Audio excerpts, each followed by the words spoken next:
Yo, mga hayop na ito, makinig kayo. Ito ang salita na hindi nyo matatanggap. Walang palusot, walang pagbabago kung ginawa nyo ito. Dapat ninyong tanggapin ang hatol ng lahat. Ikaw manyakis, palaging nakatitig sa katotoong iba. Parang hayop na walang hiya. Hindi mo alam ang respeto, hindi mo alam ang hangganan ng iyong mga galaw ay nakakadire, nakakagalit. Itaw dito yung magawakit ng mga babae gamit ang mga salita mo mapanlin lang. Pero sa totoo lang, ikaw ay isang magnanakaw ka ng kakanahatangal. Hindi ka karapat, dapat na makipag-usap sa sinuman. Ikaw ay isang basura, dapat kang ikulong sa kulungan.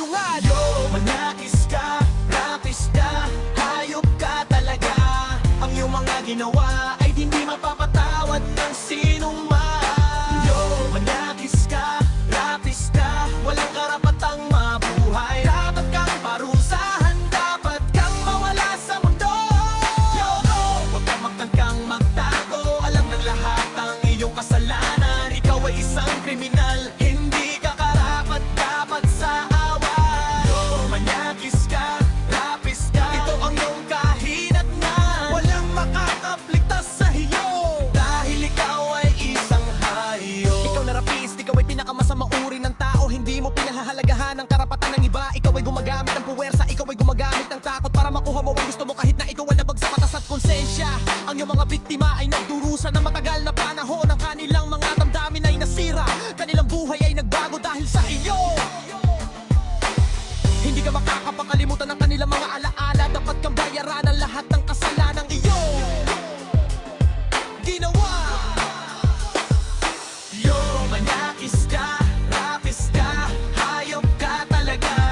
Ang iyong mga ginawa ay hindi mapapatawad ng sinuman. Yo, manyakis ka, rapis ka, walang karapatang mabuhay. Dapat kang parusahan, dapat kang mawala sa mundo. Yo, huwag kang magtangkang magtago, alam ng lahat ang iyong kasalanan. Ikaw ay isang kriminal, hindi ka karapat dapat sa away. Yo, manyakis ka, rapis ka, ito ang iyong kahinatnan. Walang makakapligtas sa mo, dahil ikaw ay isang hayop.